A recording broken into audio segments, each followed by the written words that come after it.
Chương 7, ấn tượng trong ký ức. Chúng ta sẽ ổn thôi, Bua, Phinia nói với giọng điệu chắc chắn, cố gắng trấn an Bua.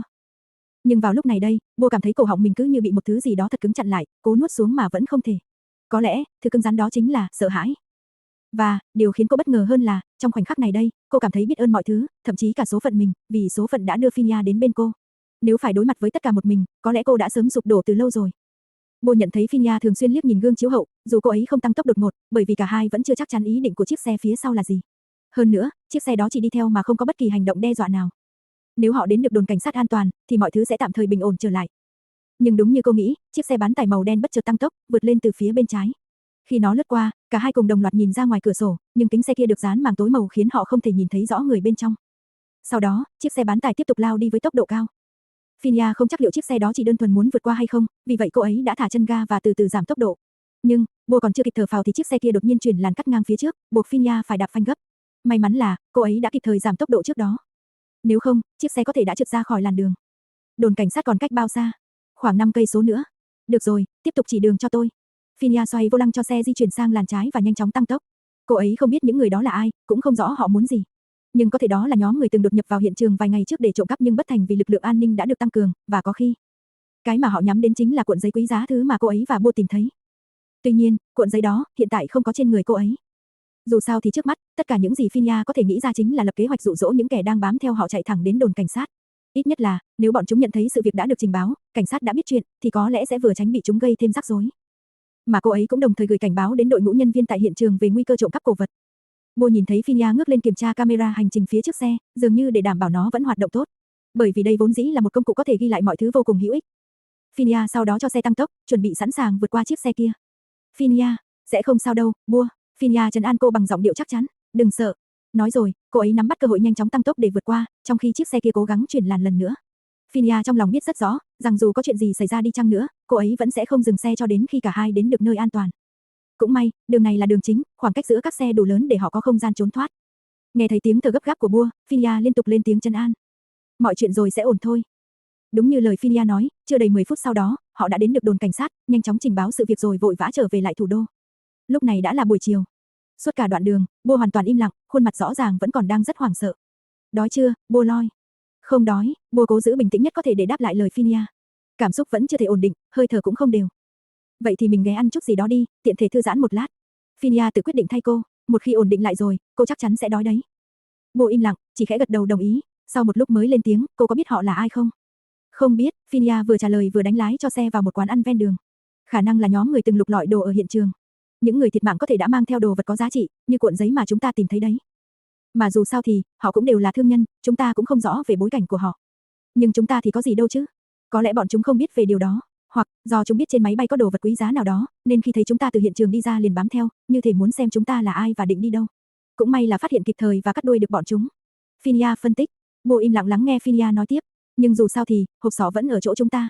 Chúng ta cần điều tra về nguồn gốc của nó trước khi quyết định nên làm gì tiếp theo. Riêng cô thì lo phần theo dõi cuộc điều tra của cảnh sát về cuộn giấy, đồng thời giúp tôi làm vài cái mô hình hộp sọ đi. Để làm gì? Để dành phòng trường hợp cần. Được rồi, tôi sẽ làm cho cô. Mặc dù không hiểu lắm về yêu cầu của đối phương, nhưng Bua vẫn quyết định đồng ý, rồi nói tiếp, nhưng tôi cần nói trước với giáo sư về vấn đề này. Tùy cô thôi, Phinia đáp, vừa nói vừa chuẩn bị xuống xe, nhưng trước mắt là kiếm gì đó ăn cái đã. Hai người mất khoảng 20 phút để ăn, nhưng Bua hầu như không nuốt trôi vì vẫn còn cảm giác sợ hãi sau sự việc vừa rồi. Khi cảnh sát thẩm vấn, cô gần như không nói được câu nào, đầu óc trống rỗng. Toàn bộ thông tin đều do Phinia cung cấp, và phải mất khoảng 1 giờ để hoàn thành. Tôi sẽ đưa cô đến viện nghiên cứu, cất thứ đó vào trong, rồi sau đó đưa cô về nhà. Không cần đâu, chỉ cần đưa tôi đến viện nghiên cứu là được. Bua đáp, gần đây đã làm phiền cô quá nhiều rồi. Đừng lo, bye Bua. Phinia, nữ tiến sĩ đang cầm lái, nói bằng giọng đầy ẩn ý, tôi chắc chắn sẽ đòi cô trả nợ. Vậy thì tìm lúc nào thích hợp mà đòi. Bua giờ đây đã bình tĩnh hơn sau cơn chấn động, không nhịn được mà buông lời mỉa mai. Quên nữa, nếu có tin tức gì, thì tôi liên lạc với cô bằng cách nào? Tôi sẽ tự liên lạc lại với cô. Sao mà bí ẩn quá vậy? Bua hỏi, giọng bắt đầu pha chút khó chịu. Tôi còn một vài chuyện phải giải quyết. Phinia giải thích, vẫn chưa rõ là ở lại đây hay về lại đó thêm một thời gian nữa. Công việc bên đó của tôi vẫn chưa hoàn tất. Vậy à, lần này, Bua, nữ tiến sĩ vừa mới tốt nghiệp gật đầu. Tôi cứ tưởng cô đã giải quyết xong từ lâu rồi. Cũng gần xong rồi, mới được phê duyệt tháng trước. Phinia trả lời, giọng điềm tĩnh, nhưng công trình nghiên cứu thì vẫn chưa hoàn thiện, tôi còn một số tài liệu cần gửi cho giáo sư xem xét. Được rồi, chờ cô liên lạc lại, tôi sẽ bắt tay vào việc. Sau sẽ kiểm tra nguồn gốc của chiếc sọ đó. Mà, cô có thể làm nhanh hơn không? Tôi sẽ cố gắng làm nhanh nhất có thể, nhưng không đảm bảo, vì tôi không giỏi mấy việc này. Không sao, tôi tin cô mà. Lời nói của Phinia khiến Bua ngay lập tức quay đầu lại nhìn cô ấy, ánh mắt đầy vẻ nghi ngờ. Dù cái miệng cô chẳng dễ chịu chút nào, nhưng kiến thức của một loài, động vật bậc cao, như cô thì vẫn cho là tạm được đi. Phinia châm chọc nói, lập tức khiến Bua nheo mắt tức giận nhìn cô ấy. Bua định đáp trả bằng điều gì đó nhưng rồi lại thôi, chỉ hậm hực quay mặt đi. Khoảng một tiếng sau, chiếc SUV màu đen cũng dừng lại trước viện nghiên cứu. Cảm ơn cô, Phinia. Mặc dù chưa quen lắm nhưng cảm ơn vì đã giúp đỡ tôi. Bua quay đầu lại nói với Phinia, sau đó cô lấy chiếc ba lô đựng hộp sọ xác ướp rắc rối từ hàng ghế sau, nói thêm một câu trước khi chuẩn bị xuống xe, chúc cô may mắn. 2 tiếng nữa tôi sẽ quay lại đón cô. Phinia đột nhiên nói, khiến Bua có chút ngạc nhiên quay lại nhìn cô ấy. Đừng có nhìn tôi bằng ánh mắt đó, việc của tôi với cô còn chưa xong đâu, tốt nhất là tìm một nơi thật an toàn để mà cất nó, và đừng nói với ai. Bua ngập ngừng gật đầu rồi sau đó xuống xe. Phinia ngồi trong xe, quan sát cho đến khi thấy Bua đi qua các nhân viên bảo vệ vào trong viện, thì lúc đó cô ấy mới thở phào nhẹ nhõm. 2 tuần qua đã xảy ra quá nhiều chuyện, đặc biệt là những chuyện liên quan đến người tên, Bai Bua, hay Bua Loi, biệt danh mà Phinia đặt cho Bua từ thuở họ còn học chung lớp với nhau. Cả hai vốn cũng chẳng ưa gì nhau, làm sao Phinia có thể không ghét cô ấy chứ? Bua bất ngờ xuất hiện với tư cách là sinh viên nhận học bổng của giáo sư Nitsara, chỉ mất chưa đầy 1 năm đã vượt qua kỳ thi kiểm tra trình độ và đề xuất luận án tiến sĩ, trong khi người khác cần ít nhất 1 năm rưỡi đến 2 năm mới có thể làm được. Không lâu sau đó, Bua lại tiếp tục xuất bản bài báo nghiên cứu đầu tiên, như thể cô gấp rút tốt nghiệp tiến sĩ trong 3 năm, trong khi hầu hết mọi người đều phải mất từ 4 đến 5 năm. Sau đó, giáo sư còn kéo Bua vào hàng loạt các dự án nghiên cứu khác, với ý định đưa cô trở thành nghiên cứu viên chính của viện nghiên cứu mà bà ấy vừa mới thành lập. Không cần phải nói, Phinia không phải người duy nhất cảm thấy khó chịu với Bua. Trong số các sinh viên khác cũng đặt cho Bua cái biệt danh, con cưng của giáo sư. Còn Phinia thì sao? Cô ấy bị cử ra nước ngoài, vác theo hành lý nặng nề và nhiều thiết bị nghiên cứu khác, phải đi bộ hàng chục cây số mỗi lần. Chưa kể ở đó, cô ấy còn phải đối mặt với những tên trộm cướp cổ vật, những kẻ luôn cố gắng lấy đi các hiện vật lịch sử. Cũng giống như nhóm người họ từng chạm trán ở hiện trường trước đây. Cho đến một ngày, khi giáo sư chuẩn bị cử Phinia sang Bồ Đào Nha nghiên cứu thực địa, nơi vừa phát hiện một xác ướp cổ nhất thế giới. Điều đáng nói ở đây chính là, quy trình chế tác xác ướp này khác biệt hoàn toàn so với phương pháp truyền thống của Ai Cập. Sao cô lại không cử Bua đi, thưa giáo sư? Em chỉ vừa mới trở về thôi mà. Phinia cố gắng giữ giọng bình tĩnh nhất có thể, và vờ như đây là một cuộc trò chuyện thông thường. Bua đang bận với nghiên cứu của cô rồi. Giáo sư Nitsara trả lời bằng giọng trìu mến. Và lại, không ai giỏi việc này hơn em, Phinia. Nhưng em muốn ở lại đây một thời gian. Phinia đáp, khi đó cô ấy vẫn còn là một nghiên cứu sinh tiến sĩ. Giáo sư lúc nào cũng gửi em đi nơi khác, vậy thì bao giờ em mới có thể tốt nghiệp được? Bạn bè cùng khóa với em đều đã vượt qua em hết cả rồi.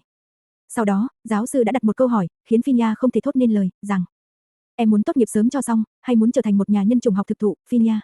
Câu hỏi này lập tức khiến cô ấy im lặng, mặc dù rất đơn giản, nhưng ngay cả một nghiên cứu sinh có học thức như cô ấy cũng vẫn không biết nên trả lời như thế nào. Nếu em chỉ muốn tốt nghiệp, cô có thể giúp em. Sau khi hoàn thành bài báo cáo lần này, em sẽ được tốt nghiệp ngay. Em có muốn như thế không? Giáo sư nói với giọng điềm tĩnh, nhưng Phinia lại cảm thấy ngực mình như đang bị chèn ép. Cô ấy không hiểu tại sao giáo sư lại đặt ra câu hỏi này, liệu rằng giáo sư có từng dùng hỏi câu tương tự như thế với đứa con cưng của bà ấy hay không? Em không biết giáo sư muốn nghe câu trả lời gì từ em. Không, Phinia, câu hỏi này em phải tự trả lời cho chính mình, không phải cho cô. Nhưng em không hiểu điều này thì có liên quan gì đến việc giáo sư luôn cử em đi thực địa ở khắp nơi chứ? Phinia vẫn cố gắng phản biện. Nghe này, Phinia, nếu em học chỉ để tốt nghiệp, thì em sẽ chỉ dừng lại ở mức đó. Sau khi tốt nghiệp, em sẽ có danh hiệu là chuyên gia trong lĩnh vực nhân học. Nhưng, ngành nhân học không chỉ nghiên cứu về lịch sử đa chiều của con người, mà chính là giáo sư còn muốn các em, những học trò của cô, hiểu và coi trọng nhân tính hơn bất kỳ điều gì khác. Giáo sư nhìn thẳng vào mắt Phinia, nói tiếp, hãy suy nghĩ cho thật kỹ, Phinia. Chúng ta sẽ nói tiếp về chuyện đó vào tuần sau. Những lời nói của giáo sư cứ vang vọng trong tâm trí Phinia suốt cả tuần. Là một người bướng bỉnh, cô ấy không thể hiểu tại sao giáo sư lại đặt ra câu hỏi này.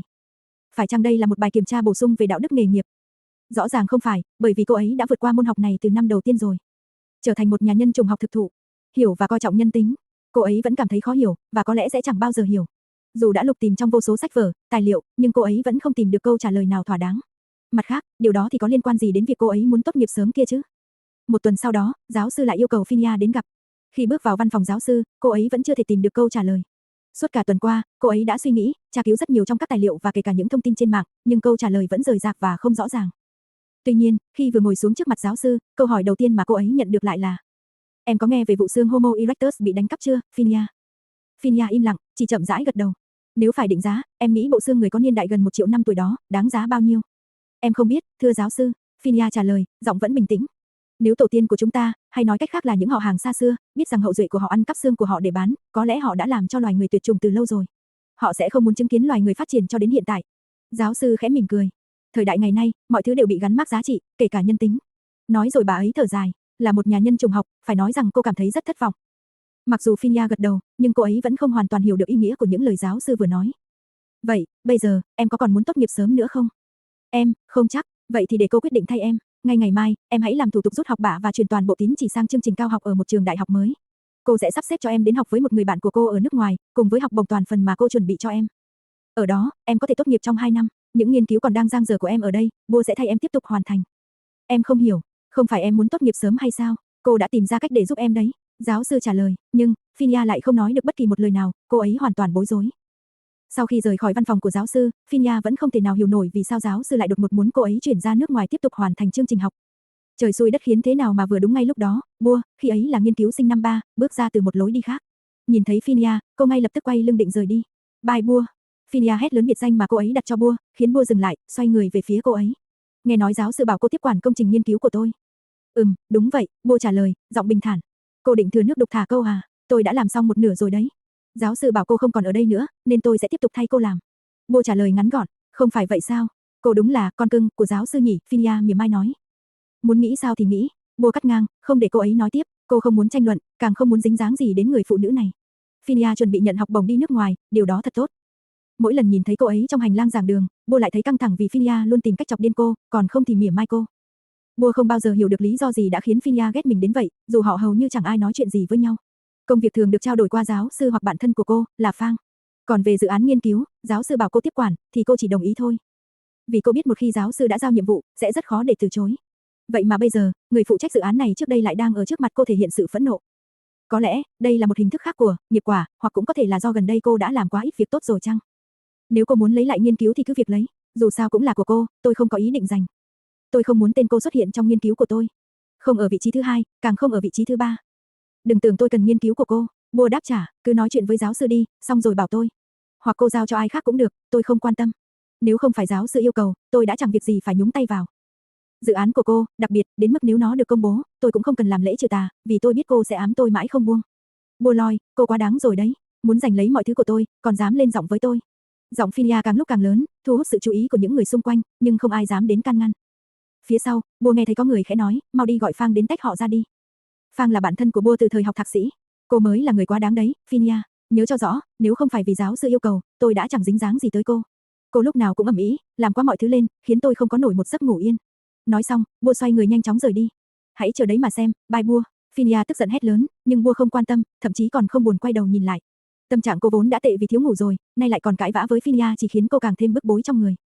Ngày hôm sau, Phinia nộp đơn làm thủ tục rút học bạ, rồi sau đó biến mất hoàn toàn. Mãi cho đến tận một tuần sau đó, Bua nhận được thư gửi từ ban giám hiệu nhà trường, thông báo rằng cô bị điều tra về đạo đức và hành vi gian lận học thuật, hay nói cách khác chính là đạo văn. Thật đúng là xui xẻo. Và, có khả năng cô sẽ bị đuổi học. Phinia, cái người lúc nào cũng luôn muốn gây sự với cô này trước khi đi, đã ném cho cô một quả bom khổng lồ, khiến cô rơi vào rắc rối vô cùng nghiêm trọng. Bua tự nhủ rằng, về sau, nếu có cơ hội, tôi nhất định sẽ tìm cô tính sổ. Còn nếu không có cơ hội, thì tôi chỉ thể thầm chúc cô có một chuyến đi suôn sẻ, Phinia. Chương 8, hình bóng xa cách. 2 tiếng sau, đúng như lời hứa, Phinia đã lái xe đến đón Bua. Chẳng bao lâu sau, Bua nhận ra mình đang ngồi trong một nhà hàng gần viện nghiên cứu. Lúc này, Phinia đang lặng lẽ ngồi ăn, trái ngược hoàn toàn với vẻ hoạt bát thường ngày của cô ấy. Cô vẫn chưa lấy lại tinh thần à, bye Bua, chẳng giống cô chút nào. Phinia lên tiếng, nhưng Bua chỉ lắc đầu. Tôi không biết phải nên cảm thấy như thế nào. Bua mơ hồ trả lời. Cô sợ à? Một chút, ý tôi là, đây là lần đầu tiên tôi gặp phải chuyện như vậy. Bua nói, rồi dừng lại một chút, hít một hơi thật sâu để cố bình tĩnh trở lại. Vì vậy, tôi mới không biết bản thân nên cảm thấy như thế nào. Hít thở sâu vào, Phinia, người bạn đồng môn tiến sĩ ngày nào, gợi ý cho Bua. Cô sẽ ổn thôi. Làm cách nào mà cô có thể đối mặt với những chuyện này vậy? Hay làm thế nào cô có thể khiến bản thân chấp nhận nó? Lần này, Bua là người hỏi, câu hỏi khiến Phinia khẽ mỉm cười. Một tia sáng lấp lánh thoáng xuất hiện trong ánh mắt cô ấy, nhưng rất nhanh đã biến mất. Lần đầu tôi đi thực địa, là ở một công trường tại Guatemala. Khi đó, bọn tôi đã tìm thấy hóa thạch của Australopithecus, một loài người cổ đại. Đến nửa đêm thì đột nhiên có tiếng động lạ vang lên, rồi liên tiếp hàng loạt những tiếng súng giống như những gì cô từng nghe thấy lúc đó đấy. Thế rồi cô đã làm gì? Tất cả những gì tôi có nghĩ tới lúc đó, chính là tìm chỗ trốn. Phinia nói, nhưng cô biết không, lúc đó, tôi đã sợ đến mức toàn thân cứng đờ, như bị liệt vậy. Tôi chỉ có thể nằm sấp, bò lê từng chút một bằng khuỷu tay và đầu gối, thậm chí còn không đủ sức đứng dậy. Hít thở cũng khó khăn.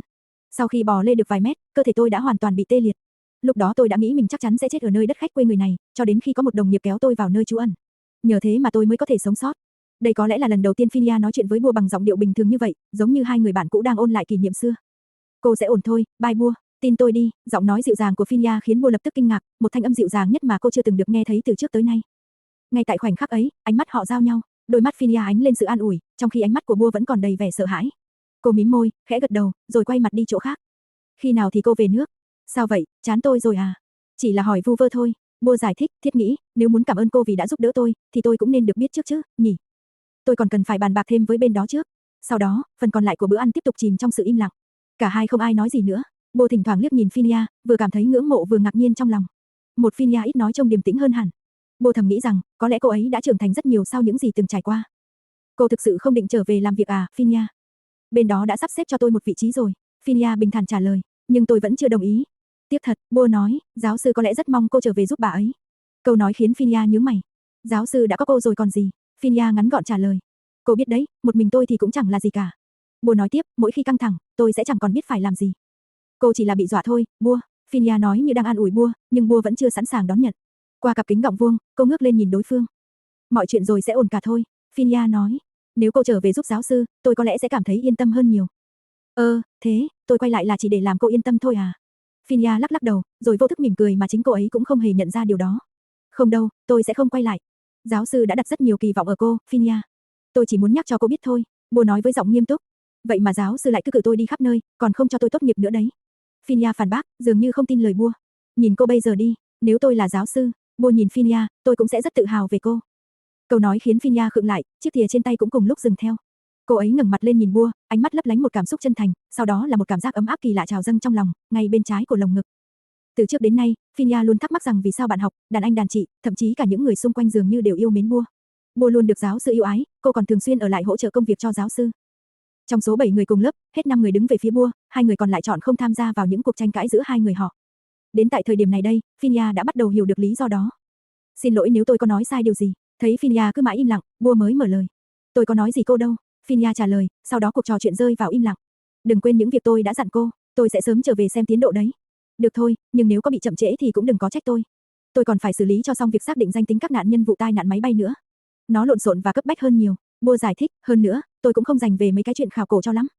Cô đã là tiến sĩ rồi mà, nói như vậy liệu có phù hợp không đấy? Ai mà chẳng có chuyện không giỏi hay không biết chứ? Chỉ là do cô lười thôi, Bua loi. Chắc vậy, Bua lập tức trả lời, mỗi đêm tôi còn chẳng được ngủ yên giấc nữa cơ mà.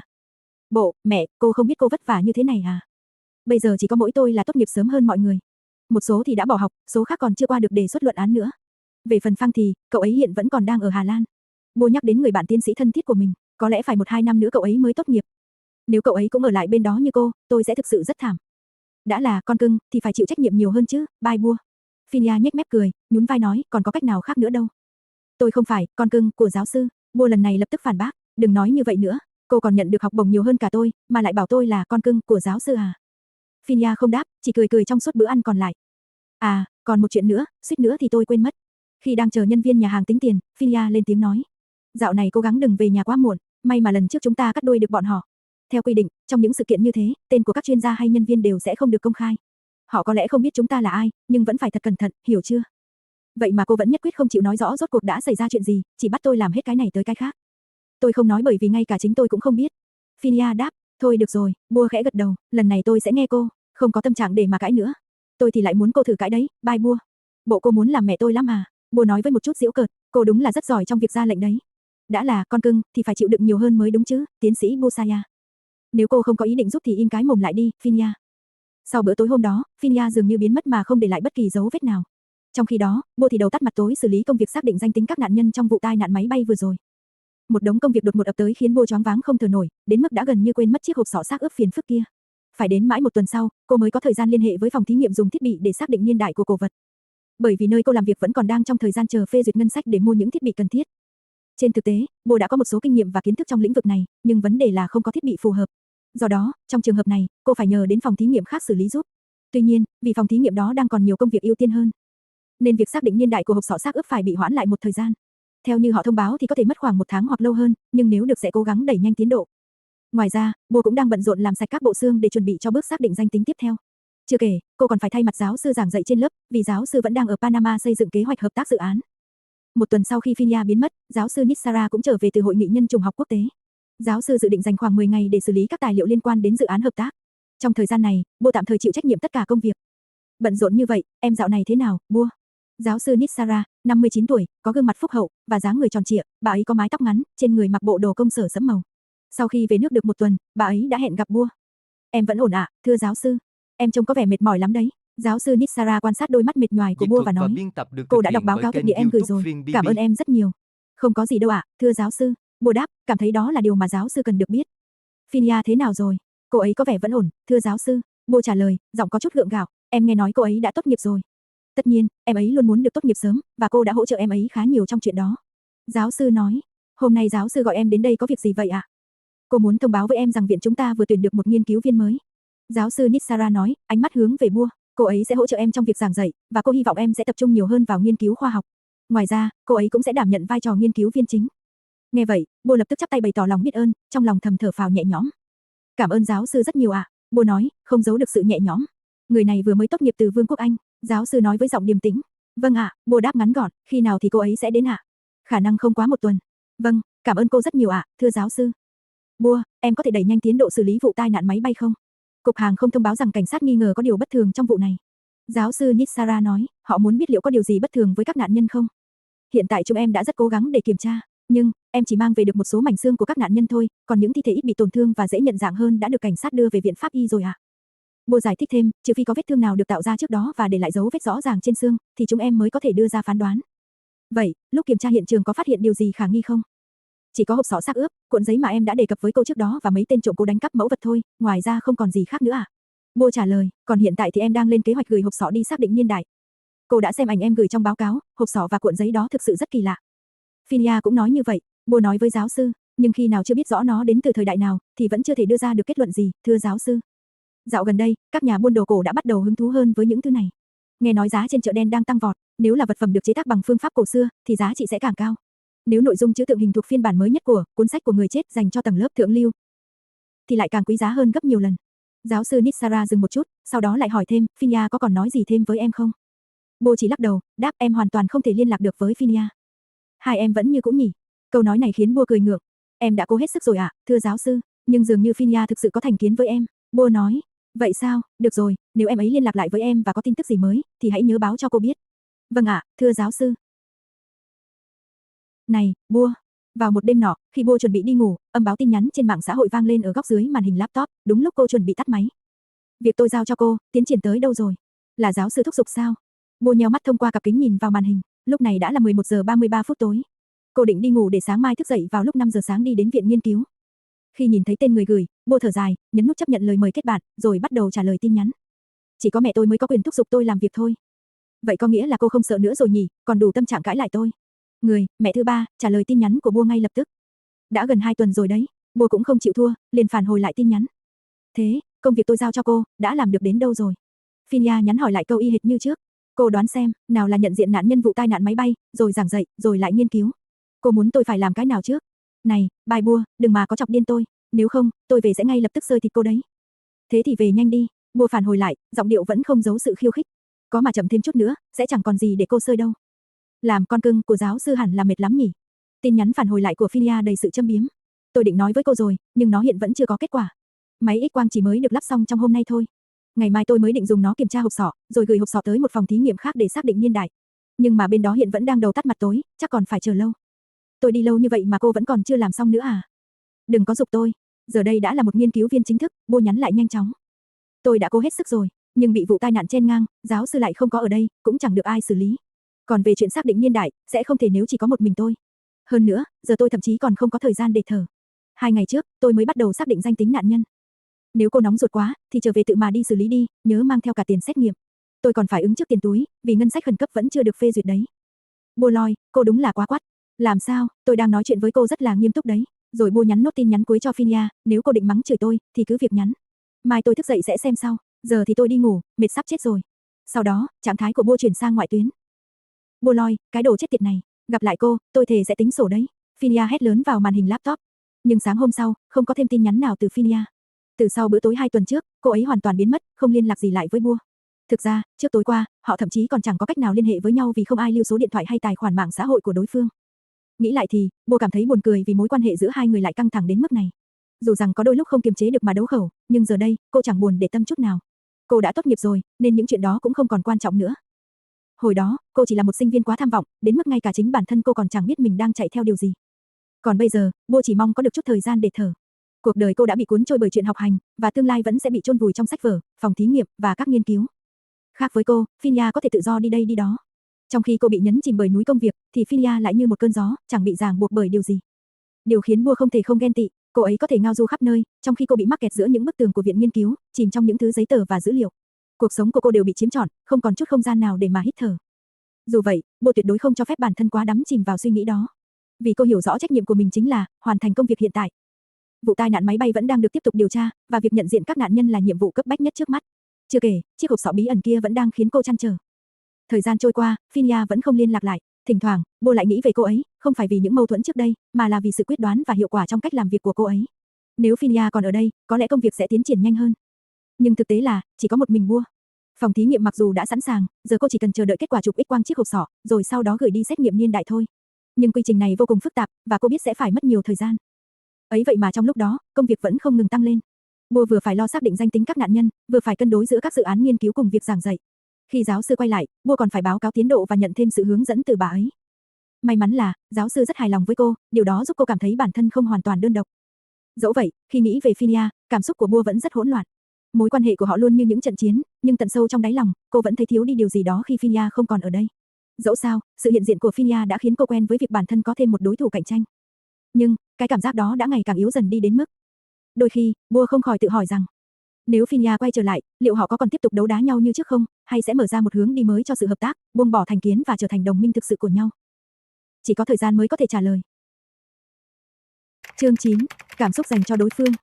Bộ xương trong túi zip đen, thuộc về một nạn nhân thiệt mạng trong vụ tai nạn máy bay thuê ở một tỉnh miền Trung, hiện đang nằm trên bàn khám nghiệm thép không gì. Bua không hề nói dối khi nói với đối thủ của mình rằng cô gần như không có thời gian để nghỉ ngơi, cũng không có cả thời gian để ngủ. Thậm chí càng không có thời gian rời mắt khỏi màn hình máy tính, chứ đừng nói đến làm thêm bất cứ việc gì khác. Mặc dù người cố vấn của cô đã trở về từ Panama, nhưng bà ấy vẫn đang trong quá trình xử lý các tài liệu hợp tác dự án, nên trong vòng 2 tuần cho đến 1 tháng tới sẽ chưa thể hoàn toàn quay trở lại công việc giảng dạy. Vì vậy mà tất cả công việc đều đổ dồn lên vai Bua, khiến cô phải tạm thời đảm nhận và xử lý chúng trong khoảng thời gian này. Bua tiền bối, giáo sư bảo em thông báo với chị rằng nhà nghiên cứu mới sẽ đến trong tuần này, nhưng vẫn chưa biết rõ thời gian cụ thể ạ. Sáng nay chị cũng đã nhận được email thông báo rồi. Bua trả lời mà không ngẩng đầu lên. Vâng, với lại các bạn sinh viên đều đã tập trung rồi ạ. Khoảng 10 phút nữa hãy để họ vào, chị cần chuẩn bị một chút. Bua đáp lại En, cô thư ký 27 tuổi của viện nghiên cứu. Trong vài phút tiếp theo, Bua sẽ chuyển từ vai trò nhà nghiên cứu sang giảng viên môn nhân học thể chất cho sinh viên thạc sĩ năm nhất. Hôm nay, những sinh viên này đến viện để tham gia một buổi thực hành. Trong khi đó, đối thủ cũ của cô lại dám gửi tin nhắn thúc giục công việc, như thể muốn tự mình quay về để làm nhanh hơn. Với suy nghĩ đó đã khiến Bua thở dài. Cô không hiểu tại sao người, bạn cũ, mà cô, không mấy thân thiết, này lại bất chợt xuất hiện trong tâm trí cô. Trước đây, cô gần như không hề nghĩ đến người đó, thậm chí còn suýt quên mất sự tồn tại của cô ấy. Nhưng kể từ vụ tai nạn máy bay, và chiếc hộp sọ bí ẩn của xác ướp, cộng thêm sự mất tích của Philia, đã khiến Bua nhận ra dường như bản thân cô thường xuyên nghĩ đến người đó. Thậm chí có đôi khi còn cảm thấy bất an. Tại sao chứ? Cô không hiểu. Có lúc, cô lại có cảm giác như đang mong chờ Philia trở về, nhưng lại không chắc liệu người đó có quyết định tiếp tục ở lại bên đó hay không. Không lâu sau, En dẫn 8 sinh viên vào phòng thí nghiệm. Bua đã chờ sẵn ở đó, đồng thời yêu cầu họ tránh xa khu vực đặt thi thể của các nạn nhân trong vụ rơi máy bay. Sau khi dành 25 phút giải thích mục đích và các bước thực hành, Bua trở lại với công việc của mình. Để các sinh viên làm việc dưới sự giám sát của En. Trong khoảng thời gian tiếp theo, Bua vẫn tiếp tục xử lý thi thể các nạn nhân. Hiện tại, chỉ có 2 thi thể đã được xác định danh tính. Các điều tra viên phụ trách vẫn đang tìm kiếm hộp đen, nên có thể sẽ phải mất thêm một khoảng thời gian nữa. Kể từ khi trở về từ hiện trường vụ tai nạn, ngoài việc Philia thường xuyên xuất hiện trong tâm trí cô, chiếc sọ bí ẩn và cuộn giấy kia lại càng khiến cô thêm bận lòng. Bua nhẹ nhàng lấy xương ức sternum của một nạn nhân cùng với phần xương sườn còn dính liền ra khỏi túi zip đen, sau đó cẩn thận đặt chúng lên bàn khám nghiệm, rồi lần lượt lấy các phần xương khác ra và ghép chúng lại với nhau. Bua cẩn thận xếp các phần xương vào một chiếc tủ kính dài khoảng 150 cm, cao 60 cm. Sau khi sắp xếp xong, cô bước vào khu vực làm việc, lấy ra một chiếc bình thủy tinh có đường kính khoảng 30 cm. Bua mở nắp, sau đó cẩn thận đổ một thứ vào bên trong chiếc tủ kính. Đó là hàng ngàn con giòi dùng để làm sạch xương trong viện nghiên cứu, và bây giờ chúng đang bò lổm ngổm trong đó. Bởi vì đây là cách tốt nhất để loại bỏ các mô còn sót lại trên xương mà có thể hạn chế được tối đa việc gây tổn hại đến xương. Sau đó, Bua để mặc những con giòi thực hiện nhiệm vụ của chúng, chính là phân hủy các mô còn sót lại, và quá trình này sẽ cần mất khoảng 1 tuần. Ăn ngon nhé, các bé. Không cần vội, nhưng phải nhanh một chút đấy. Bua nói khi đã hoàn thành bài giảng cho các sinh viên khoảng 3 tiếng sau đó. Lúc này, phòng thí nghiệm đã không còn ai. Những mảnh xương được lần lượt đặt vào trong tủ kính, và những con giòi bắt đầu bò lên để làm sạch các mô chết ở bên trên, trả lại sự sạch sẽ cho xương. Mặc dù quá trình này sẽ mất khá nhiều thời gian, nhưng nó an toàn và giữ nguyên được sự toàn vẹn nhất của vật chứng. Dù bên cạnh đó còn có phương pháp đun sôi nhanh, nhưng việc này tuyệt đối bị nghiêm cấm, hay việc sử dụng hóa chất ăn mòn như thuốc tẩy hay hydrogen peroxide, dù đã được pha loãng đến mức cực thấp, nhưng phần nhiều vẫn có thể gây tổn hại xương. Mặc dù chiếc sọ bí ẩn của xác ướp đã được đưa vào phòng thí nghiệm để xác định niên đại và chụp X-quang, dù vậy nguồn gốc của nó vẫn còn là một ẩn số mang nhiều nghi vấn. Nếu hỏi lý do vì sao người ta lại muốn lấy đi các di hài cổ đại được bảo quản, thì câu trả lời sẽ có ít nhất 2 hoặc 3 khả năng. Thứ nhất, đó là những người bị ám ảnh bởi việc sưu tầm cổ vật, họ có thể bán lại trên thị trường chợ đen với một mức giá cao ngất ngưỡng, như giáo sư Nitsara từng nói.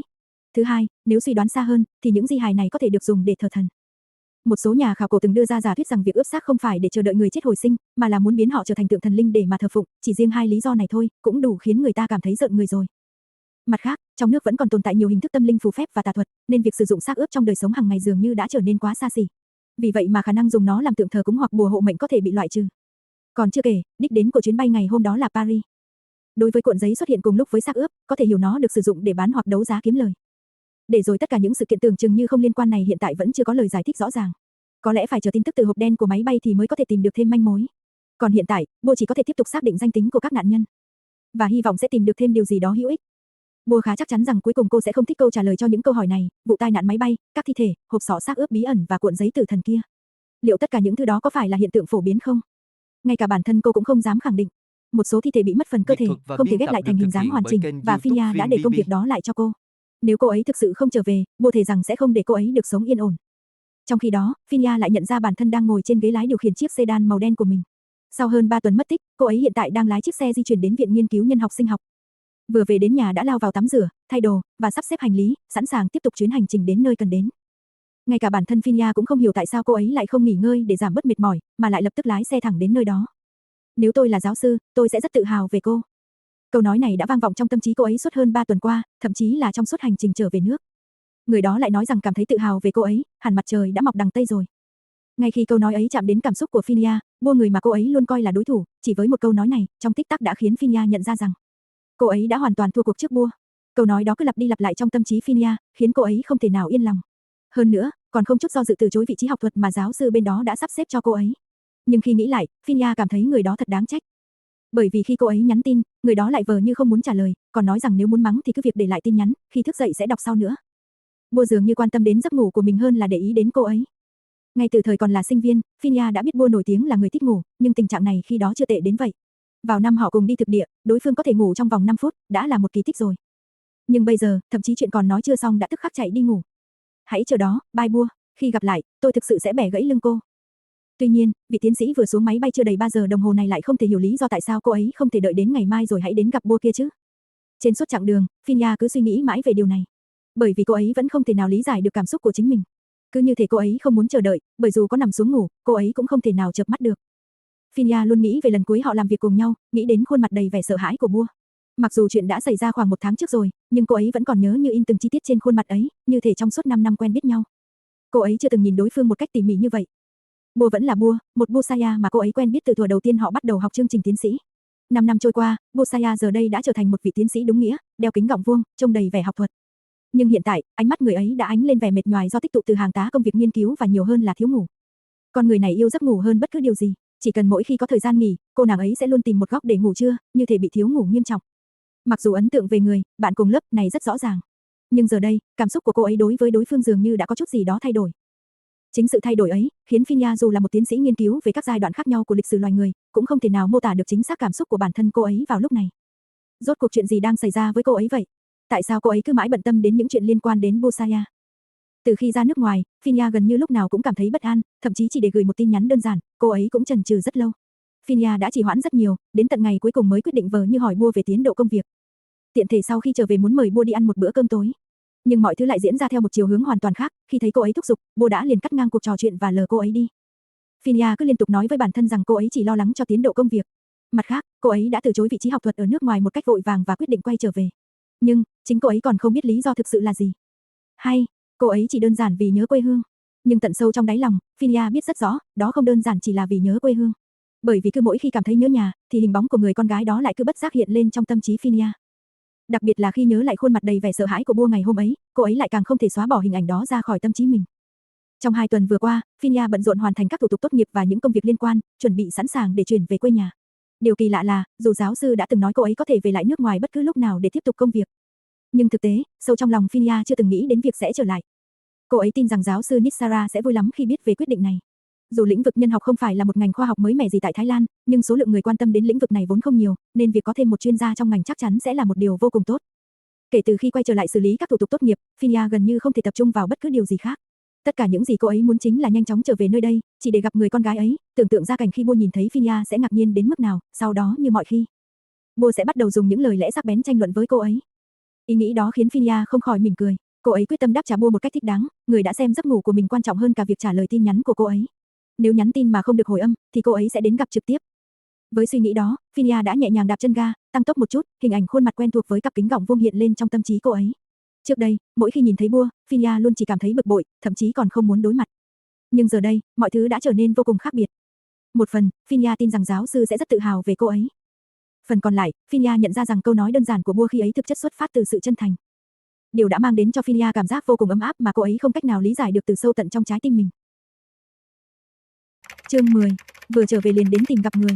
Sau khi tiếp xúc với thi thể các nạn nhân gần nửa ngày trời, tiến sĩ Busaya mệt mỏi bước ra khỏi tòa nhà viện nghiên cứu. Đã gần 1 tháng trôi qua, cảnh sát vẫn chưa tìm được bất kỳ manh mối mới nào, bởi vì họ chưa tìm thấy hộp đen. Điều này đã khiến cuộc điều tra chẳng có chút tiến triển, chậm hơn rất nhiều so với dự kiến. Ngoài việc thẩm vấn các nhân chứng thuộc công ty cho thuê máy bay, thì cuộc điều tra gần như đi vào ngõ cụt. Trong khi Bua đứng đó phân vân không biết nên trở về căn hộ nghỉ ngơi hay là đi đến khu chợ gần đó tìm thứ gì để lấp đầy cái bụng đói buổi đêm của mình, thì một chiếc xe hơi màu đen đột nhiên từ đâu dừng lại ngay trước mặt Bua. Chiếc xe trông khá lạ lắm, nhưng Bua lại có một dự cảm kỳ lạ. Dù không nhớ chủ nhân của chiếc xe này là ai, trong lòng cô vẫn có một cảm giác quen thuộc đến mức khó tả. Ngay sau đó, cửa sổ ở hàng ghế hành khách phía trước từ từ hạ xuống, để lộ ra khuôn mặt của người đang cầm lái. Bua ngay lập tức thầm nghĩ rằng, quả nhiên là cô ấy. Sao không trả lời tin nhắn của tôi? Giọng nói quen thuộc vang lên, khiến Bua không khỏi thở phào nhẹ nhõm. Vậy sao cô không báo trước là cô sẽ tới đi? Bua hỏi lại. Nếu tôi tới, lẽ nào cô sẽ không tới à? Phinia vẫn dùng ngữ điệu quen thuộc nói chuyện với Bua. Lên xe đi, có thể để hôm khác không? Hôm nay tôi mệt lắm rồi. Bua đáp. Lúc nào cô chẳng mệt, đồ lười biếng. Nghe thấy đối phương chế giễu, Bua không buồn quan tâm mà chỉ nhún vai, sau đó mặc kệ Phinia, hướng về phía khu chợ để mua một ít đồ ăn tối, rồi làm điều mà cô muốn nhất hôm nay chính là ngủ. Không ai không biết, tiến sĩ Busaya là người có thể ngủ ở bất cứ đâu và bất kỳ lúc nào. Thậm chí, chính Bua cũng thắc mắc không biết thói quen ngủ nhiều này bắt nguồn từ đâu. Chính vì điều này đã đưa cô đến giả thuyết đầu tiên. Có lẽ nó được di truyền từ tổ tiên thời xa xưa của cô, khi đó ban đêm có thể dài hơn ban ngày, nên con người có xu hướng ngủ vào những lúc rảnh rỗi hơn, thay vì ra ngoài hoạt động như con người hiện đại ngày nay. Hoặc, có lẽ là vì từ thời còn là sinh viên, Bua thường xuyên bị thiếu ngủ, và điều này đã kéo dài đến khi cô đi làm. Nên cô mới vô cùng quý trọng thời gian nghỉ ngơi của mình hơn bất cứ điều gì khác. Chỉ cần có người hoặc việc gì đó làm gián đoạn kế hoạch nghỉ ngơi của cô sẽ không thèm để tâm tới nữa. Nhưng có một người là ngoại lệ duy nhất mà Bua sẵn lòng phá vỡ quy tắc đó của mình. Chính là giáo sư. Còn những người khác thì đừng hòng. Lên xe đi, giọng nói quen thuộc lại vang lên. Lần này, đối phương đã bước ra khỏi xe, chắn ngay trước mặt Bua. Mai được không, hoặc cô cứ nhắn tin mắng tôi đi, tôi hứa lần này sẽ trả lời. Bua mệt mỏi nói, dù gì thì cô cũng đã ở trong phòng thí nghiệm cả ngày nay rồi. Nói xong, cô còn cầm điện thoại lên, vờ như chuẩn bị trả lời tin nhắn. Nghe này, nếu mai tôi mới nói chuyện với cô, thì đêm hôm khuya khoắt như thế tôi còn tới đây làm gì? Phinia nói, cũng đúng, Bua không khỏi buông lời mỉa mai, cô đáp chuyến bay lúc nào vậy? Vừa xuống máy bay khoảng 3 tiếng trước. Nhưng mà, cô có nhớ tôi thì khi khác tới tìm tôi cũng được mà, đâu nhất thiết phải vội vàng như vậy. Bua nói tiếp, công việc cô đẩy cho tôi vẫn chưa có tiến triển gì, giống như tôi đã từng nói trước đó. Ai thèm nhớ tới cô? Thôi được rồi, dừng tại đây, tôi còn phải tìm thứ gì đó bỏ bụng nữa. Bua nói chưa dứt câu đã nhanh chóng quay người định rời đi, nhưng lại lần nữa bị Phinia chắn ngay trước mặt. Lên xe đi, tôi đưa cô đi ăn rồi để cô ngủ. Không cần, Bua lạnh lùng từ chối. Cảm ơn. Cái đồ bai Bua kia, sao cô bướng bỉnh quá vậy hả? Phinia có phần tức giận, nói, lên xe mau, nếu không, tôi sẽ đeo bám cô, theo cô cả đời này đấy. Cô nhìn lại cô xem, không phải mẹ tôi, sao cứ thích ra lệnh mãi thế? Mặc dù sau đó, Bua có chút không tình nguyện, nhưng cuối cùng vẫn thỏa hiệp với Phinia. Bởi vì cô biết, nếu không đồng ý, Phinia chắc chắn sẽ không chịu bỏ qua. Lần này cô định ở lại mấy ngày vậy? Bua hỏi, sao thế, mới đó không gặp một chút đã nhớ tôi rồi à? Phinia trêu chọc hỏi, không, tôi chỉ muốn hỏi xem nếu cô có ở lại 2-3 ngày, thì nhớ mang việc về nhà mà làm. Bua bình thản nói tiếp, đừng có đẩy hết cho tôi. Tôi thật sự rất thắc mắc, một người cứng đầu như cô sao có thể sống được đến tận bây giờ hay vậy? Phinia vừa mỉa mai, vừa chờ các món ăn được mang lên bàn. Cái miệng của cô đúng là ngày càng to gan đấy. Bua cũng không chịu thua, đáp trả, nếu cô không làm, tôi sẽ giao cái hộp sọ đó lại cho cảnh sát xử lý. Này, cái đồ bai Bua, hoặc cô tự đi mà làm. Bua ngắt lời, nói thêm, tôi sẽ nói với giáo sư để cô sử dụng thiết bị của phòng thí nghiệm và tự trả phí kiểm tra. Đây là việc quan trọng đấy, sao cô có thể tùy tiện đẩy cho tôi như vậy? Phinia phản bác, cũng đâu ai nói nó không quan trọng đâu. Giọng Bua bắt đầu trở nên khó chịu, nhưng tôi đã làm nhanh nhất có thể rồi, công việc chất đống đều dồn hết cho tôi, sắp đè chết tôi rồi đây. Nếu cô ở lại Thái Lan mà chẳng có việc gì làm, thì làm ơn đến phụ tôi một tay đi. Đừng có đổ hết trách nhiệm lên đầu tôi. Cô, Phinia có vẻ muốn cãi lại điều gì, nhưng Bua đã nhanh chóng cắt ngang. Và, nếu cô còn nhắc đến chuyện, con cưng, của giáo sư một lần nữa, tôi thề sẽ dùng nghĩa đâm vào miệng cô đấy. Giọng Bua vừa tức giận vừa pha lẫn sự mệt mỏi, bởi vì cô thực sự đã quá kiệt sức rồi, và Phinia lại đang làm phiền tới thời gian nghỉ ngơi quý báu của cô. Câu nói đó khiến Phinia, người vừa trở về từ nước ngoài, bật cười lớn. Chẳng có gì buồn cười ở đây cả, một chút cũng không. Bua cau mày, bực bội nói, cục hàng không mời cô về đây, chỉ để cô đứng tạo dáng ở hiện trường, rồi đẩy hết toàn bộ trách nhiệm cho một mình tôi. Này, sao cô cứ hay thích phàn nàn thế, Bua loi. Phinia trêu chọc, bản thân cô nói mệt mà miệng vẫn cứ nói mãi không ngừng. Bộ không cảm thấy kiệt sức à? Nếu không muốn nghe thì qua phụ tôi một tay đi. Bua nói, nếu không, tôi sẽ tiếp tục phàn nàn cô suốt cả đời này đấy. Được thôi, nhưng trước mắt, tôi phải giải quyết cho xong công việc của mình đã, được chứ? Tôi chỉ vừa mới trở về mà. Phinia nhượng bộ nói. Lại nữa, sao lúc nào cô cũng có nhiều chuyện thế hả? Bua hỏi lại. Làm ơn đi, tôi ở nước ngoài lâu như vậy, vừa về thì tất nhiên phải có nhiều việc cần giải quyết rồi. Phinia trả lời. Ý là, cô định ở lại đây luôn sao? Tôi tưởng bên đó đã sắp xếp vị trí cho cô rồi. Bua hỏi, đúng lúc nhân viên phục vụ mang thức ăn lên bàn. Tôi dự định ở lại khoảng nửa năm, sau đó xem có cơ hội nào khác không. Nhân chủng học ở đây thì có việc gì để mà làm chứ? Ngoài việc làm giảng viên thì chỉ có nghiên cứu thôi. Bua vừa nói, vừa ngả lưng vào ghế, mệt mỏi xoa xoa sống mũi của mình, sau đó cầm ly nước lên nhấp một ngụm nhỏ. Cô rốt cuộc là muốn tôi giúp hay là không muốn? Chẳng phải cô nói sẽ đến gặp giáo sư giúp tôi nói vài lời sao? Phinia hỏi. Nếu cô thực sự có ý định làm việc ở viện nghiên cứu, giáo sư chắc chắn sẽ sắp xếp cho cô một vị trí. Hiện giờ chỉ có mỗi mình tôi là nghiên cứu viên chính, tôi cũng muốn nghỉ ngơi một chút chứ. Nếu tiến sĩ Phinia đến giúp, tôi có thể nghỉ xả hơi, hơn thế còn vừa có cơ hội giúp người. Vừa có thể tích được chút công đức đấy. Tôi không cần tích công đức, tôi chỉ muốn làm phiền cô, không để cho cô yên. Phinia, người vừa từ nước ngoài trở về nói bằng giọng đầy ngụ ý. Thế thì tốt nhất là cô nên trở lại cái thời ghét tôi đi. Xin cô đấy. Bộ tôi có từng nói là thích cô sao? Câu nói của Phinia khiến Bua sững người, như thể vừa bị ai đó tát vào mặt, khiến cô ngay lập tức rời ánh mắt đi nơi khác. Thật vậy à? Giọng Bua có chút run run, như thể đang cố nuốt xuống một cảm xúc không tên. Được, tôi sẽ ghi nhớ điều đó. Bua không tranh cãi nữa, chỉ tập trung vào bữa ăn trước mặt, nhưng trong lòng cô đã nghĩ đến việc bản thân sắp được trở về phòng và ngủ một giấc thật ngon rồi. Trong khi đó, Phinia cũng im lặng và lặng lẽ nhìn Bua ăn, trong lòng bỗng dâng lên một cảm giác áy náy. Cái cảm giác mà cô ấy trước đây chưa từng được trải nghiệm trong suốt những lần hai người cãi nhau. Dạo gần đây có điều gì bất thường xảy ra không? Không gì cả, phần lớn thời gian, tôi đều chỉ ngủ lại ở viện nghiên cứu, chẳng có gì đặc biệt khác xảy ra. Bua nhún vai trả lời. Sau đó, hai người cũng không ai nói với ai câu nào nữa. Bua chỉ im lặng dùng bữa tối của mình, còn Phinia thì bắt đầu nhận ra bầu không khí đã có phần khác thường đi. Không lâu sau đó, chiếc xe đã dừng lại trước một khu chung cư gần viện nghiên cứu. Cảm ơn vì bữa tối, hy vọng sẽ không gặp lại cô nữa. Bua nói xong thì chuẩn bị bước xuống xe. Khoan đã, Bua, Phinia nắm lấy cánh tay Bua, để tôi đưa cô lên phòng. Phòng của tôi tự lên được. Bua vừa nói vừa đẩy gọng kính. Nhưng tôi có chuyện muốn nói với cô. Để mai được không? Cô nói là ăn xong sẽ để yên cho tôi ngủ cơ mà. Không phải, chỉ làm phiền cô một chút thôi.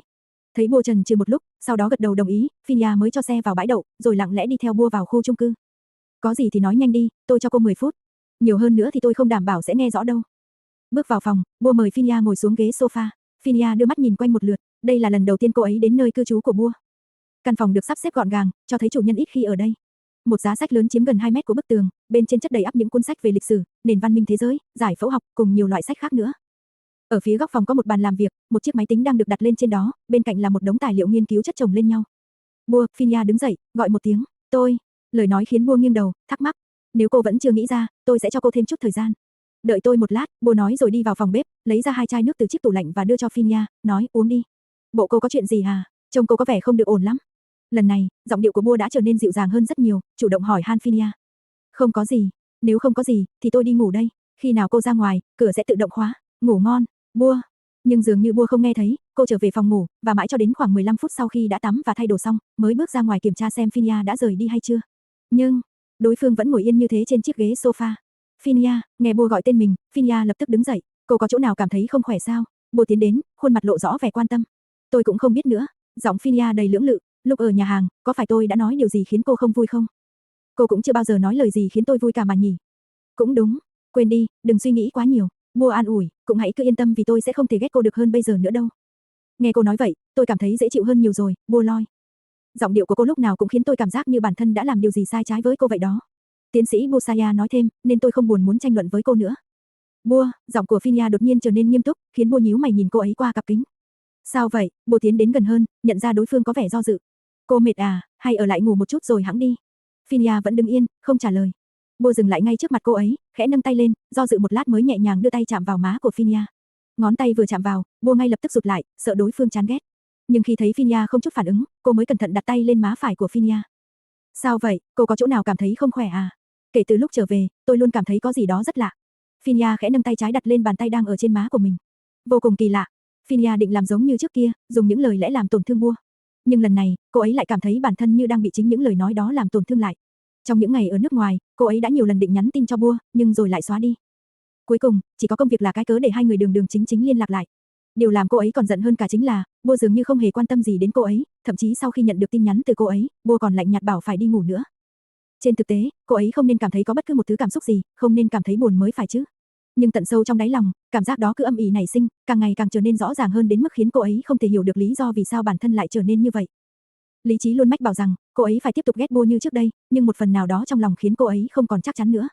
Thật không thể tin nổi, khi chỉ trong 3 tiếng, máy bay vừa hạ cánh, cô ấy đã ngay lập tức lái xe đến tìm Bua mà không chút suy nghĩ. Chính tất cả là những điều mà Phinia gọi là kỳ lạ, thật sự rất kỳ lạ. Phinia, nếu cô không giải thích rõ từ kỳ lạ đối với cô là gì, tôi cũng chẳng biết phải giúp cô như thế nào. Thật ra, lý do tôi vội vã đến tìm cô là vì tôi có một chuyện muốn nói. Tôi đoán là cô đang bị thiếu ngủ đấy. Bua đưa kết luận như một chuyên gia. Thôi được rồi, nghỉ ngơi một lát đi, để tôi tìm vài bộ đồ cho cô thay, tắm xong rồi thì ngủ đi. Vào phòng tôi mà ngủ, tôi sẽ ngủ ngoài này. Tôi không thể hiểu nổi rằng tại sao tôi lại đến tìm cô, thay vì về nhà nghỉ ngơi chứ. Cô đúng là kỳ quặc đấy. Bua không trả lời trực tiếp, chỉ nói, nhưng cô có kỳ quặc hay không, thì cũng đâu liên quan gì tôi. Trên đường lái xe đến đây, tôi cứ tự hỏi rằng, tại sao? Phinia vừa nói vừa cúi đầu, tôi tự hỏi, rốt cuộc mình bị sao vậy? Trán Phinia chạm nhẹ vào trán Bua, mũi của hai người gần như chạm vào nhau. Trong suốt khoảng thời gian ở nước ngoài, tại sao tôi luôn nghĩ về nơi này? Phinia, 5 năm qua, tôi luôn tự hỏi tại sao mọi người xung quanh lại yêu mến cô như vậy, tại sao họ luôn thiên vị cô. Lúc này, Bua gần như không còn nghe rõ giọng nói của Phinia nữa, chỉ nhìn thấy đôi môi của đối phương đang chậm rãi tiến đến gần. Nhưng, điều kinh ngạc nhất chính là, Bua không lùi lại đi, Bua, mau lùi lại, nhưng đôi môi cô lại không thể kiềm được mà tiến gần đến Phinia. Nếu cô muốn biết câu trả lời, thì có lẽ cô nên thử mở lòng. Vậy sao, tiến sĩ Busaya? Có thể là vậy, tiến sĩ Phinia. Cảm giác cuối cùng trước khi nhắm mắt của Bua chính là môi của Phinia nhẹ nhàng chạm vào môi cô. Ngay tại khoảnh khắc ấy, mọi cơn buồn ngủ của Bua lập tức tan biến, tâm trí như muốn nổ tung. Nhưng, điều khiến cô bận tâm là, tại sao cô không nghĩ đến việc từ chối? Chắc là tôi đã ngủ thiếp đi rồi, nếu không thì đây hẳn phải là một giấc mơ.